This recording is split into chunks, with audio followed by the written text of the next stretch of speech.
BP Sara kumuha ng isa pang eksperto sa criminal law. Aba. Ito si Dov Jacobs ng the Netherlands. Talagang maraming pera. Dating Nako. attorney din, abogado ng ICC, International Criminal Court. Sabi walang pera. At merong 15 years of experience sa pagiging international criminal lawyer. Ibang bayad na naman yan. Okay, at ito rin ay isang professor sa isang university sa Netherlands, ang Leiden University. Kaya, well, medyo kampante na dito ang kampo ni BP Sara. Dahil nga ay merong nadagdag na isa pang eksperto sa criminal law, si Dov Jacobs ng Netherlands. Narito ang ulat, courtesy sa atin ng UNTV. Isang veteranong abogado sa International Criminal Court ang nadagdag bilang tagapagtanggol ni dating Pangulong Rodrigo Duterte sa mga kasong kinakaharap nito sa ICC. Batay sa updated na dokumento ng ICC, magsisilbing Associate Counsel ni Duterte si Attorney Dov Jacobs na isang eksperto sa international criminal law. Ito mga kababayan sa kay kay Nicolas Kaufman, ang binabayad ng mga Duterte ng kampo ni Digong ay 140 million a month. Kada buwan yan 140 million ang ibabayad nila. So medyo may kalakihan. Hindi lang natin tiyak kung ang 140 million ay madagdagan pa yan. Pero sa tingin ko ay hindi na, wala nang dagdag. Kasi prerogative na ni Nicolas Kaufman na kumuha ng assistant niya o ng karagdagang defense attorney. So ang ibabayad, sa palagay ko lang to mga kababayan, so ang ibabayad na pera dito kay Dov Jacobs as associate counsel to Duterte, sa palagay ko ay kukunin doon sa 140 million na isweldo o ibabayad kay Nicolas Kaufman every month. Every month yan At sa tingin ko, at hindi lang sa tingin ko sabi ng mga eksperto diyan sa ICC ay kapag ganitong mga kaso ay tatagal ng 3 taon. 3 taon. 3 taon, ilang buwan ba yung 3 taon, mga kababayan? So 36 months ba? So yan, 36 times 140 million. So yan yung babayaran nila.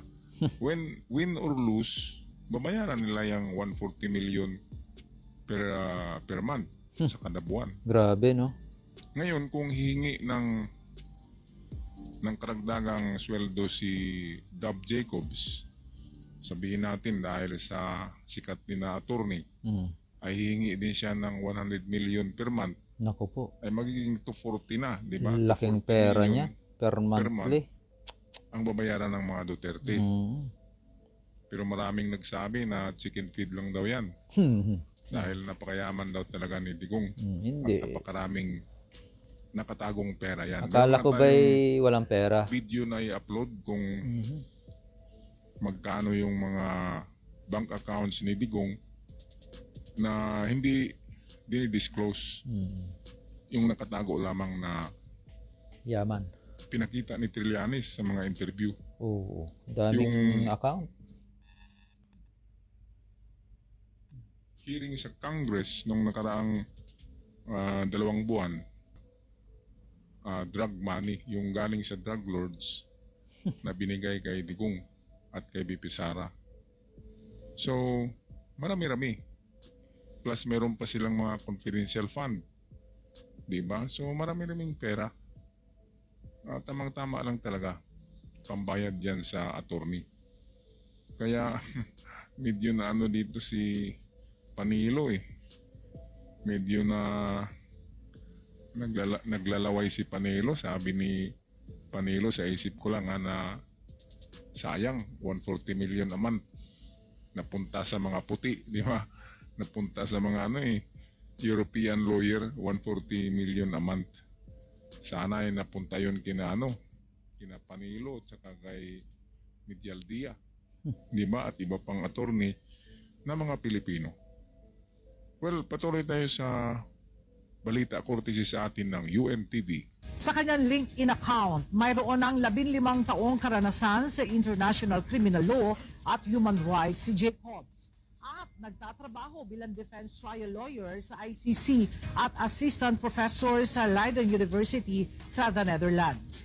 Mismo, ang lead counsel ng dating Pangulo na si Attorney Nicholas Kaufman ang humiling na makasama niya bilang associate counsel si Jake Hobbs. Ayun, so sa tingin natin ay medyo okay na, di ba?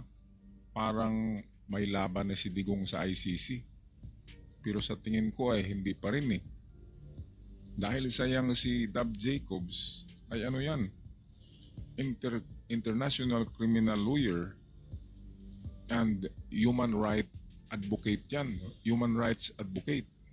So ibig sabihin, pabor pa rin ito sa mga human rights. Ngayon, kung malaman niya ang mga nagawa ni Digong, di ba?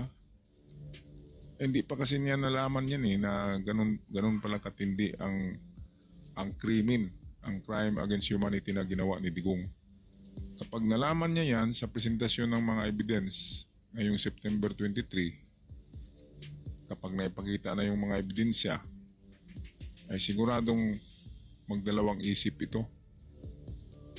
Kaya sa tingin ko ay naluluto pa rin si Digong sa sariling mantika eh. Kasi ba't naman kumuha sila ng mga lawyer na galing sa ICC? Former ICC lawyer ito. Si Dab Jacobs, ganun din si Nicholas Kaufman. Kaya, anong mangyari, di ba? Ang puso ng mga ito ay may puso pa rin yan para sa ICC. Kaya, sa tingin ko ay one-sided pa rin ito. One-sided. Yung pagiging defense counsel nila, ni Nicholas Kaufman at Dab Jacobs, ay siyempre, gawin nila ang magawa nila ayon sa batas ng Rome Statute or batas ng ICC. Iba ang batas ng ICC, Rome Statute, kaysa batas ng Pilipinas sa criminal law. Ibang-iba at ibang-iba ang pag-iisip ng mga European. Hindi yan mga mukhang pera. Hindi mukhang pera yung mga European attorney. Masisira ang ano nila eh, ang profesyon nila kapag doon sila kikiling sa kriminal. Hindi nila alam na kriminal si Digong eh. Akala nila ay ano lang, di ba, itong inosente lang. Kaya kung makikita na nila ang napakaraming ebidensya ngayong September 23, siguradong mamulat ang mata ng dalawang ito, si Kaufman at Dab Jacobs. Kapag naipresenta na yung napakarami, di ba, na ebidensya sa September 23, at malaman nila na ganito pala kalaki, ganito pala ang intensity ng crime against humanity, planado, sistematiko, at walang Miranda rights, walang mga warrant of arrest, tinutukhang. Kung ganyan ay malalaman nila, mamulat ang kanilang mata at magbago ang kanilang pasya, di ba? Dahil sila ay mga human rights advocate ng International Criminal Court. Sa human rights pa rin sila papanig. Di ba mga kababayan, anong mas say nyo? Okay, pag-comment sa ating comment section sa inyong mga salubin dito. Panalo na nga ba si VP Sara dahil sa nakuha niya ang dalawang batikan na abogado ng International Criminal Court na ngayon ay nagtrabaho na outside of the ICC? At ito pa mga kababayan, kung bakit nasabi ko na ang verdict ay para kay Digong pa rin. Sa katapusan ng trial ay kulong pa rin si Digong. Bakit? Dahil sa ang judge at mga jury ay taga-ICC pa rin. Majority, bale ito'y kung sa Senado pa ito, ang ICC ay majority at minority lamang ang defense, sila Digong. Kaya pagdating diyan sa butuhan, sa verdict, ang judge and jury ay taga-ICC. Lalo ng prosecutor, taga-ICC, di ba? Kaya unanimous Sa tingin ko, unanimous decision, life sentence, kulong si Digong. At kung merong discount man, siguro 30 years of imprisonment, hindi na 100 years, di ba? Mga kababayan, ano sa palagay nyo? Panalo na nga ba sila BP Sara at Digong? Well, atin malalaman yan. Pagkatapos ng trial na ito na ang tagal-tagal, di ba? Sa mga bago lang nakabisita nga pala sa aking channel, huwag niyong kalimutan i-subscribe ito para palagi tayong updated at malaking tulong ang inyong subscription. At kung pwede, pakishare sa ating video para marami